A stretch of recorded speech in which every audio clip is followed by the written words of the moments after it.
Chega mais, nação, vamos juntos aqui analisar as últimas informações do Flamengo. O Flamengo que está em movimentação no mercado da bola, tentando a contratação de Thiago Almada. E o Besiktas da Turquia que está oferecendo 10 milhões de euros pelo jogador Léo Pereira. A gente vai analisar a informação do Flamengo. Chega aqui, dá aquela moral, deixa o seu like. Se você não é inscrito aqui no canal, convido você a fazer parte aqui todos os dias. Trazemos todas as informações do Flamengo. E já vai nos comentários. Coloca aí de qual cidade você acompanha nossos vídeos. O Flamengo, ele vai enfrentar agora o Internacional, da Renata Fã. A gente vai analisar, ver o que eles falaram também sobre essa preparação do Flamengo para a partida contra o Internacional, tá bom? Créditos, canal Jogo Aberto e ESPN Brasil. Vamos lá para as informações do Flamengo. A CBF já comunicou o clube de que um cartão amarelo tomado na partida contra o Bragantino pelo Lúcio Acosta foi colocado sob suspeita por uma casa de apostas. O Rio de Janeiro continua lindo. O Fluminense volta a campo amanhã contra o Bahia pelo Campeonato Brasileiro, mas o ETA negou participação em qualquer tipo de irregularidade. No Flamengo, a partida contra o São Paulo, que terminou empatada em 1-1 no final de semana, ainda está gerando reclamações. Na noite desta segunda, o diretor de futebol do clube carioca, José Botto, usou as redes sociais para questionar a arbitragem. Um dos pontos levantados foi um suposto pênalti cometido por Wendel por toque de mão em disputa com a Arrascaeta. A comissão de arbitragem tem que vir e tem que dizer não. Aqui a regra é esta e a regra é sempre esta. E isso ajuda o árbitro e ajuda o VAR, porque eu não culpo o Daron, que até considero um excelente árbitro, mas não o culpo porque a visão dele se calhar não era mais clara, mas a do VAR tem que ser clara. E se a regra é essa, tem que ser essa para sempre e a CBF tem que dizer que é essa. O que não pode acontecer são eu ouvir os especialistas de arbitragem e eles dizerem eu tanto dá se marcasse para mim estava bem, se não marcasse também está bem. Isso é que não dá para ser. E é isso que cria e que gera as polémicas e faz com que a arbitragem não tenha a tranquilidade suficiente para poder fazer um bom trabalho. Outra reclamação de José Botto é sobre o impedimento semiautomático. Segundo o dirigente, a nova tecnologia precisa mostrar o momento do passe e não só o ângulo da linha traçada, como aconteceu no gol anulado de Samuel Lino com irregularidade de Wallace Ian. Mas há um ponto que tem que ser esclarecido. É quando é que aquela linha é traçada. Porque aquela linha, o fora de jogo, deve ser traçado no momento do passe. E isso nunca é visível nas imagens que ontem dão.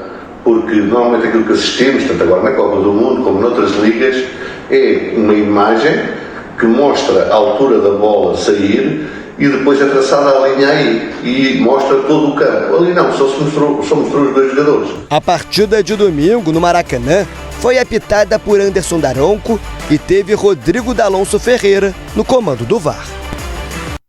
Chico, já começamos por esse jogo entre São Paulo e Flamengo, Flamengo e São Paulo. O Flamengo reclama desse pênalti que poderia ter sido marcado do Wendel e que, depois de uma revisão, nada foi considerado. Já falamos aqui ontem, pela regra, o braço ao lado do corpo ali não caracteriza a infração, não teria por que chamar a revisão, dar coisa. Então, assim, a discussão de pênalti sempre vai existir. Agora, pela regra, não é pênalti. Agora, do impedimento semiautomático, eu falei ontem aqui, né? Olha que os torcedores agora, eles arrumaram outro problema. E aí não é só torcedor, por isso que eu acho que o dirigente, nesse caso, ele presta um desserviço, porque aí, obviamente, né, o torcedor do Flamengo vai começar a questionar, peraí, e a saída da bola?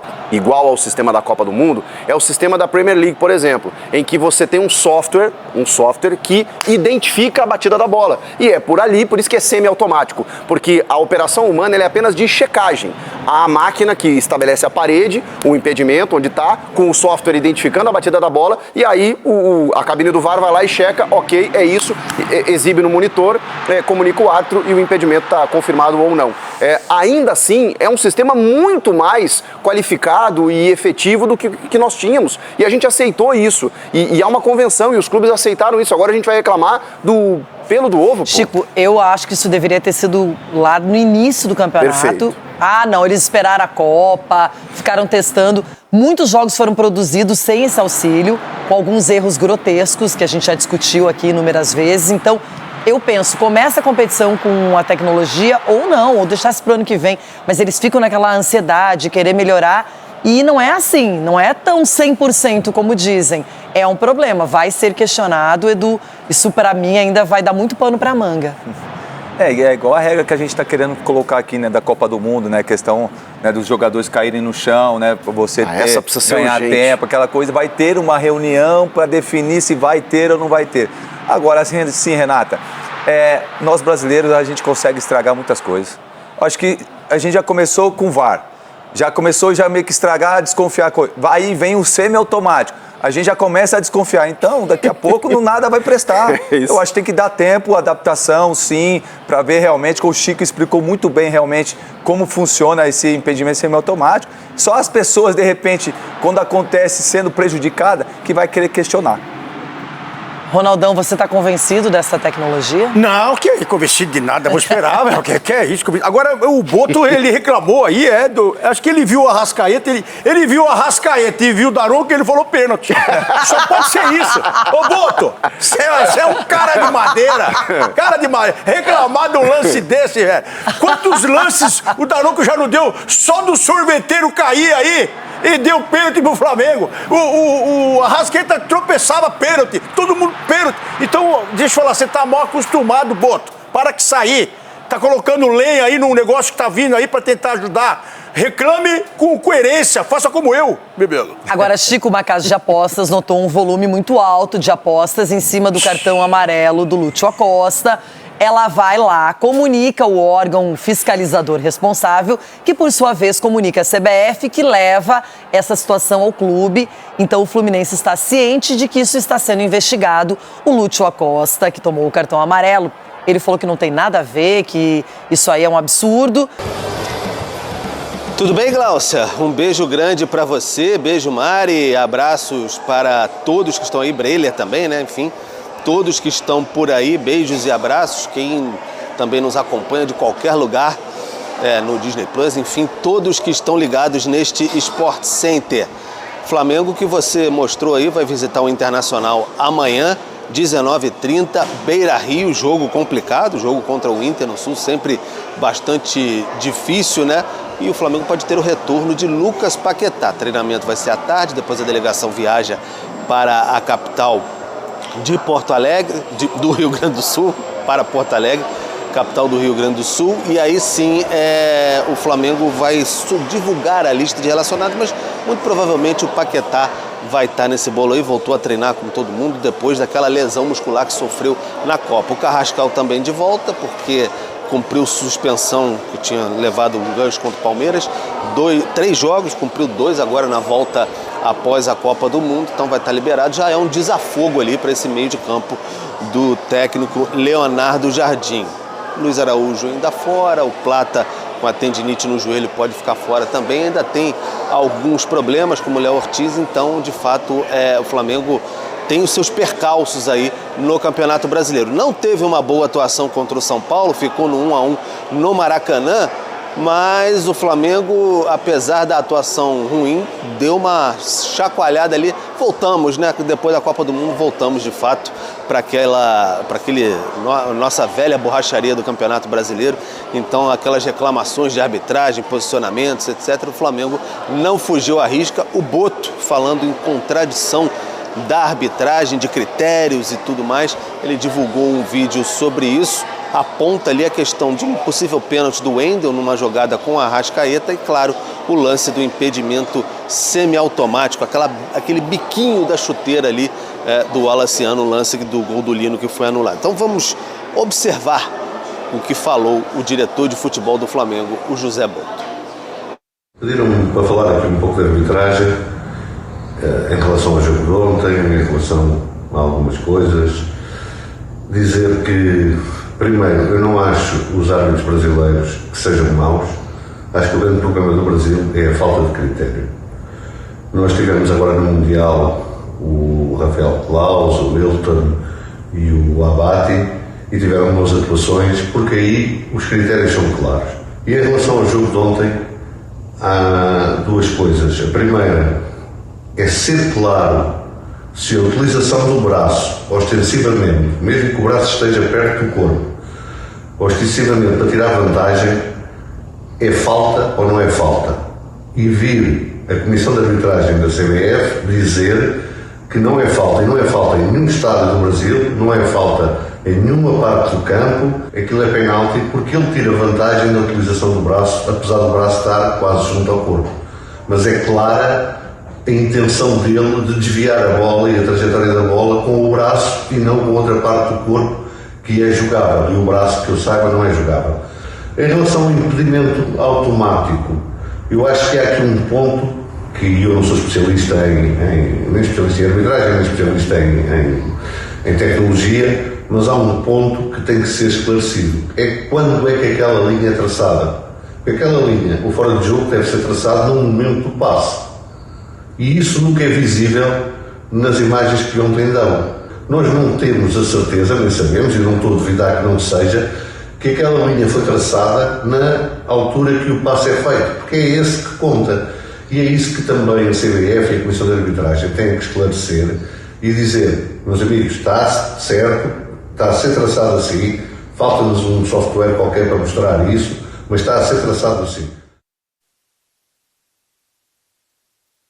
Tá então, José Boto falando bastante, um ambiente todo, parecia até que estava numa espécie de banheiro ali, com aquele áudio do José Boto, mas de fato o Flamengo tornou pública essa reclamação. A CBF vai fazer alguns ajustes, o impedimento semiautomático foi implementado agora e vai atender, por exemplo, os clubes aí, como o Flamengo Playtime, para saber o momento do passe, porque precisa de uma validação do olho humano. Não é que o humano traça a linha, são 100 frames, 100 quadros por segundo ali para detectar o exato momento, e aí aponta uma bolinha vermelha e tudo mais, quando o jogador toca na bola. Então são 100 frames por segundo, na Copa eram 50, tem toda a tecnologia com vários celulares espalhados pelo estádio. Então aí sim o olho humano observa e dá a sua validação depois que o sistema automaticamente detectou isso. Mas para deixar tudo mais claro e o coração de vários torcedores e dirigentes mais quentinhos, a CBF vai divulgar agora, a partir de agora, não só aquele momento que a gente sabe, né, Glaucia, que tem aquela arte bonita, enfim, aquele 3D bacana, vai sair o momento do passe também, não só a linhazinha traçada. Pedro, segura aí, a gente comentava, parece que o Boto estava ali na sala de espera de um consultório, né? Alguém falou, vamos gravar aquele vídeo que a gente precisa divulgar essa questão da arbitragem, enfim. O Pedro vai seguir com a gente, que nós já vamos passar também o mercado do Flamengo, mas antes, só comentar aqui essa questão de arbitragem, né? Você adorou a estética do vídeo. Não, a estética do vídeo estava sensacional. Ninguém ali para falar, né? Que não tá legal. Ai, tem hora que você até se perde ali no discurso, você fica prestando atenção na estética do local, né? Mas, a gente até brincava ontem aqui, né? Agora vem o semiautomático, não vai ter mais discussão. Estamos no futebol brasileiro, né, meus amigos? E aí, até a Renata ontem esteve aqui com a gente, aqui nós comentávamos enquanto a gente ouvia o Boto, né? A questão antes era como era ajustado o frame, quem ajustava, quem fazia isso. Agora já vem com a tecnologia ajustado, mas ainda assim há uma discussão. Talvez explicar, apresentar um pouco melhor do que seja a tecnologia poderia ajudar aí nessa sequência de campeonato, né? Foi a primeira rodada que a CBF implementou isso, mas talvez até para que todos tenham um entendimento também desse funcionamento, seja uma alternativa. Então, depois do jogo, Leonardo Jardim não colocou muito foco em arbitragem. Ele foi questionado, mas ele frisou. O Flamengo não conseguiu ganhar por incompetência, porque faltou agressividade.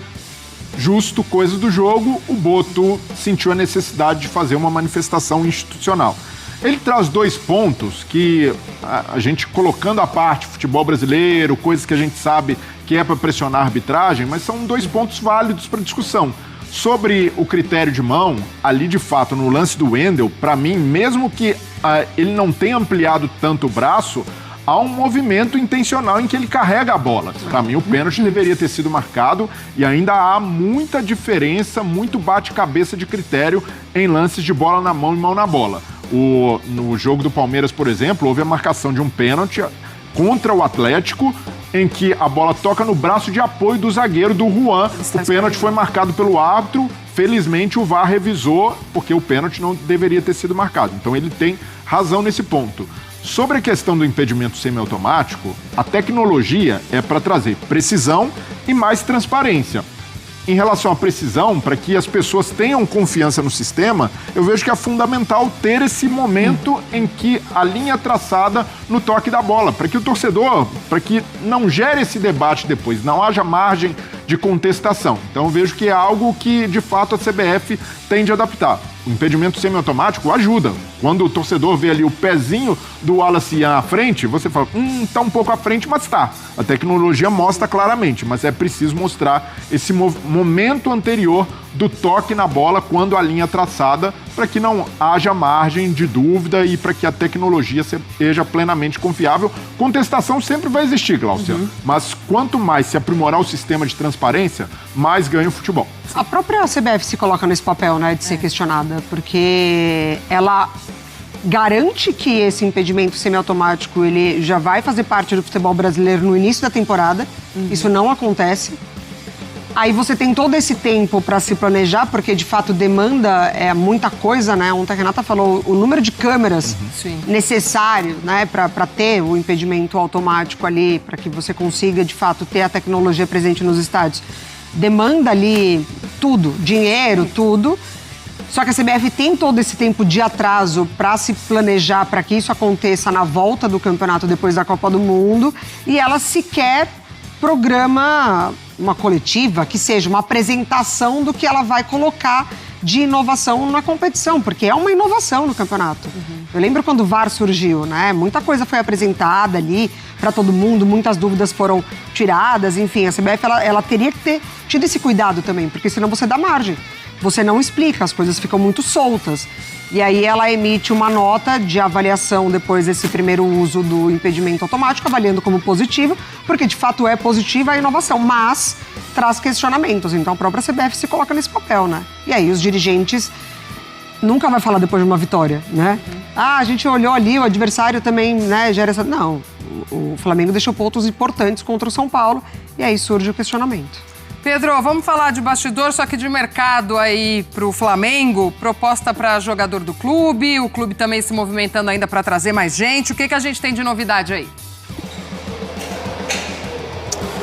Pois é, Glaucia, bastidores, né, que faz parte também desse pacote aí de arbitragem e tudo mais, desse áudio do Boto parecendo um alto-falante de padre em missa, mas realmente o Flamengo está na busca por reforços para a sequência dessa temporada aí. O Almada, o mais badalado, né, que o Flamengo, o próprio BAP, presidente do clube, naquele anúncio do busto do Arrascaeta aqui para a Gávea no dia 15 de novembro, antes do jogo contra o São Paulo, ele já falava meio que abertamente ao Almada. Aí o pessoal perguntava, falava, não, em acontecendo. Então ele dava sempre uma ressalva, assim, mas de fato o Flamengo tá naqueles trâmites ali, porque não é muito videogame, né, Glaucia? É aquela questão, assim, de você ter o aval das partes, mas para você costurar um contrato milionário desses, e cláusula aqui, um bota uma cláusula, outro bota outra, vão discutindo, e aí depois, quando tudo estiver bem alinhadinho, aí sim o jogador, quem sabe, pode vir para o Rio de Janeiro e ser totalmente liberado para fazer exames e tudo mais. O Flamengo ainda busca mais 2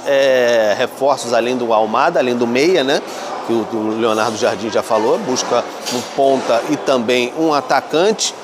Serão nomes, pelo que se diz, menos badalados, obviamente, do que o Almada, jogador da seleção argentina, esteve no elenco que foi vice-campeão mundial agora há poucos dias, então o Flamengo busca esses reforços.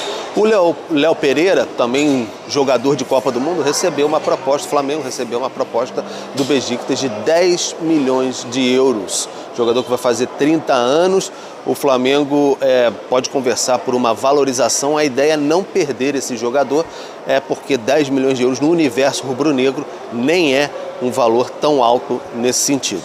E, antes de te devolver, para encerrar, a questão do De La Cruz. Até a jornalista Raíssa Simplício trazia ontem o interesse do Peñarol, o presidente do clube uruguai, falou abertamente que vai fazer o possível e o impossível para tentar contratar o De La Cruz, que tem muitos problemas físicos, fica afastado de jogos aqui no Flamengo, cheio de poréns, mas Flamengo tem que observar como é que vai ser isso daí. O Peñarol sinaliza com a possibilidade de empréstimo, pagar parte do salário.